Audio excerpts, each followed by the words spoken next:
Bora, meu povo, bora ver. Esse é o segundo vídeo dessa semana. E, por favor, se você ainda não é inscrito, se inscreve aí, me ajuda. Tá bom? Bom, nós estamos concluindo aqui a história da rainha Esther na Pérsia. Dá uma olhadinha no último vídeo aí, foi muita bênção. Então, essa transição agora, nós estamos no momento em que vai haver uma transição na história do rei Xerxes I, que é, no caso, o Assuero, né? E virar o filho dele, no caso, o Artaxerxes, né? Nós sabemos que o Mordecai, o Mardoqueu, ele frustrou os planos daqueles que queriam matar o rei Xerxes, que é o Assuero. E a história conta que dois dos seus oficiais mataram, né? E depois colocaram a culpa em um dos filhos, que se chamava Dário, né? Dário avô e agora Dário neto. Tá bom? E esse cara foi eliminado. Bom, mas isso é uma coisa que a gente vai ver daqui a pouco. Agora eu queria que você abrisse aí em Esther capítulo 10, no versículo 1, vai falar do Mardoqueu, né? Ele se torna o primeiro ministro da Pérsia, o judeu benjamita, o Mardoqueu, o Mordecai. Diz que o rei Xerxes impôs tributos a todo o império, a todos os povos, todas as nações que estavam lá, até sobre as distantes regiões costeiras. Todos os seus atos de força e poder, o relato completo da grandeza de Mardoqueu e a quem o rei, né, deu autoridade. Tudo isso está registrado no livro das crônicas dos reis da Média e da Pérsia. Então o judeu Mardoqueu foi o segundo da hierarquia, depois de Xerxes. Era homem importante entre os judeus, foi muito amado por eles e trabalhou pelo bem do seu povo. E então ele promoveu o bem-estar de todos. E é assim que acontece. A Bíblia diz que quando os justos governam, quando eles reinam, quando o justo está liderando, o povo se alegra. Mas quando é o ímpio, o povo suspira. O ímpio é quem comete impiedade. Vamos então aos fatos da época em que termina ali a história da rainha Esther. Ainda é o ano 473 a.C., conforme a datação da Bíblia em ordem cronológica, e agora o Neemias está com apenas 2 anos. Neemias. E vamos para alguns relatos de Esdras. No entanto, antes, alguns fatos da época, né, fatos históricos. Por exemplo, no ano 470 vai nascer Sócrates. O nascimento de Sócrates, 470 a.C. O nascimento de Abiúde é em 467 a.C. E aí começa o reinado de Artaxerxes I, rei da Pérsia, em 464 a.C. Nesse momento, o Neemias está com 11 para 12 anos, tá bom? Xerxes, ele reinou um período de 486 a 465 a.C., né? Então vamos para um breve histórico do rei Xerxes, que é o Assuero, para que você entenda bem tudo que precisa ser entendido antes dessa transição. Terminando aqui o reinado de Xerxes I, estamos indo para o Artaxerxes, que no caso é filho de Xerxes. Vamos ver rapidamente aqui algumas observações. Pronto, Xerxes I, aí estão as datas, né? Você pode conferir, seria um contexto histórico. A Bíblia em ordem cronológica faz datação aproximada com a história.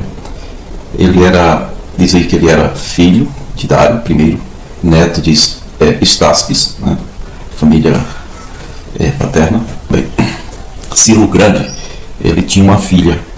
Então o Dário, além de ser o seu comandante de suas tropas, né? O Dário era o general do Ciro, ele casou-se com a filha do Ciro, né? E aí teve o Xerxes I, que é o Assuero. Teve outros filhos também, tá? Xerxes é uma transliteração para o grego do seu nome depois de sua ascensão, né? Significa governante de heróis. Na Bíblia, o nome mencionado é Assuero. Aí está, reinado 486 a 465. Consorte ou esposa Amastris, antecessor Dário, certo? E o sucessor, aquele que vai vir depois dele, é o Artaxerxes I. Ele nasceu em 519 a.C. e morte em 465, com 54 anos. Pai, primeiro Atossa. Essa Atossa era filha de Ciro, tá? O Xerxes, que é o Assuero, que foi esposo da Esther. Ele era filho de Dário e a Tossa, filha do rei Ciro. Então conta aí, ó, teve o Ciro, depois Cambises, filho do Ciro, que no caso era cunhado de Dário, né? E depois Dário tomou posse. Então Ciro, Cambises, Dário e Xerxes, que é o Assuero, tá aí no poder. Está terminando a história dele agora. Xerxes herdou o trono por designação do pai, apesar de não ser primogênito. O primogênito de Dário era esse aqui, ó.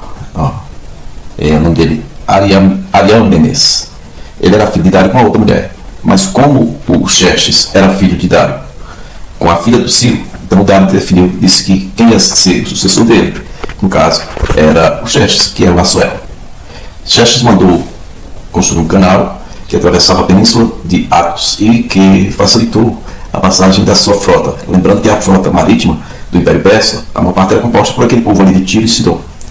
Então, depois, após derrotar o exército de Leônidas I, vencendo a batalha das Termópilas, ele saqueou a Ática e ao tomar Atenas, ele arrasou os santuários da Acrópole. Isso é um problema? É claro que é. Porque uma das forças, um dos poderes que mais, vamos dizer assim, norteia, né, a população é essa questão religiosa. Ele não fez como o pai e o avô, que respeitava as religiões. Ele saqueou, acabou com tudo. Isso lhe rendeu uma grande derrota. A frota dele foi destruída em Salamina, né, e também ele nunca chegou a recuperar-se dessa derrota. Abandonou as embarcações militares. Mais tarde ele morreu assassinado por seus ministros Artábaron, e isso em 465 a.C. Os últimos tempos dele, os últimos anos, ele ficou se dedicando só à construção de palácios, monumentos, certo? E então esse sujeito, chamado Artábaron, ele se juntou com o eunuco Aspâmitres, eram conselheiros de Xerxes, que é o Assuero. Esses dois caras assassinaram o Assuero, que é o Xerxes primeiro, e botaram a culpa no irmão dele. Disseram que Dário que tinha matado o pai. Então esse Dário, filho, foi assassinado e foi executado, embora negasse ter alguma relação com o assassinato do seu pai. Muito bem. Esse é o ano, agora é o ano 459 a.C. Neemias está com 16 para 17 anos, né? E agora, são 80 anos depois que Ciro subiu ao trono. Fazem 77 anos da chegada dos judeus em Jerusalém, aquela primeira leva que veio com Zorobabel, filho de Sealtiel. Tinha como sumo sacerdote o Josué, né? Filho de Josadac. E fazem 58 anos que o templo foi reinaugurado, tá bom? E 127 anos da destruição do primeiro templo e com esta a destruição de toda Jerusalém. Então, o ano 459, comissionado por Artaxerxes, no caso Artaxerxes I, que é o quinto imperador. Vamos lá. Primeiro, Ciro, depois o filho dele, Cambises, depois o genro dele, Dário, tá? Ciro, Cambises, Dário. E agora, depois de Dário veio Xerxes, que foi morto pelos oficiais, e o Artaxerxes, que é filho, no caso, de Xerxes, tá? Esdras 7:11 diz que esta é uma cópia da carta que o rei Artaxerxes entregou ao sacerdote e escriba Esdras, veja bem, conhecedor dos mandamentos e decretos do Senhor para Israel, certo? O Esdras aqui, ele é sacerdote e escrivão, ele é copista da lei. Os escribas, os sacerdotes, eles tinham essa incumbência de ensinar a lei do Senhor ao povo, mas ele era excelente, porque ele era um copista, né? Pegava, simplesmente fazia cópias à mão, manuscritos, tá? Vamos à carta do Artaxerxes, rei dos reis, é o título deles, né? Porque o império é isso, o rei de reis, imperador é isso aí. Ao sacerdote Esdras, escriba da lei do Deus dos céus, veja bem, paz e prosperidade. Agora começou um problema de difícil solução. Você vai ler a carta, por gentileza, faça uma pausa no vídeo, leia toda a carta, você vai encontrar ela em Esdras, capítulo 7, do versículo 13, do 13 ao 26. É uma carta bem explicativa, é autoexplicativa, né? ele está autorizando Esdras a ir para Jerusalém, está dizendo que vai dar tesouraria do rei, vai ser pago, né, todo custo e tudo, e a ideia é ajudar lá na questão religiosa mesmo, do local, para que Deus de Israel abençoe o imperador e seus filhos, a sua família. Ok, qual é a questão que eu disse para vocês aqui que é difícil entender? É a seguinte, ele começa se expressando dizendo que o Esdras é escriba da lei do Deus dos céus, só que quando ele se refere ao Deus de Israel, é uma coisa, e o Deus dos céus parece ser outra. Eu não sei se na cabeça dele ele tentou misturar tudo, porque assim, na Pérsia existia uma espécie de ecumenismo, onde fala assim que Babilônia é a religião dos mistérios. O Império Romano, o Império Romano tinha a mesma característica que Ciro adotou e colocou no Império Persa, ou seja, dominava o local, uma região, um povo, e ele queria os jovens para compor o exército deles, e queria também os impostos para manter esses jovens lá, mas ele não mexia na religião e na cultura, ele não influenciava. O que acontece? Muita gente foi sendo levada para lá e houve uma mistura de religiões. Na Babilônia, na Pérsia, em Suzã, toda aquela região ali onde estavam os tronos dos imperadores persas. Depois disso, veio o da Grécia, mesmo território. E depois disso, o Império Romano, o mesmo território, ok? Mesmos costumes. Quem adotou o costume do Ciro, que era uma espécie de ecumenismo legalizado, se deu bem. Quem mexeu com religião, se deu mal. Nós já vimos aí exemplo daqueles que não respeitaram a religião, e aí houve revoltas da parte do povo, e ficou impossível governar. Então, eu quero que vocês compreendam que aqui ele está colocando o Deus dos céus, né? O escriba Esdras, como alguém que é conhecedor da lei, deveria ser o eterno rei de Israel, o Deus de Israel, Yahvé, alguma coisa assim, mas ele colocou o Deus dos céus. O Deus dos céus é que é um Deus persa, tá bom? Eles estão agora na Pérsia, que é o local onde Abraão vivia, né? O Deus do céu já existia, e eu quero que você atente para isso que eu vou colocar aqui agora para você. Veja aí quem é esse Deus dos céus e entenda que na carta que você vai ler existem expressões que ele está falando direto para o Deus de Israel, como no versículo 19: entregue ao Deus de Jerusalém todos os utensílios que foram confiados a você, tá vendo? O templo do seu Deus, Deus de Jerusalém, tá certo? Verso 20: e todas as demais despesas necessárias com relação ao templo de seu Deus serão pagas pelo tesouro real. Porém, na introdução da carta, logo no versículo 12, ele fala que o escriba Esdras, ele é entendedor das leis do Deus dos céus. Céus. O Deus dos céus é o Mitra, é o Sol invicto. Veja aí. Aí está, Mitra é o Deus da sabedoria, dos contratos e da guerra da mitologia indo-ariana, da Índia, da Pérsia e da Anatólia. Anatólia é o quê? Turquia, meu povo.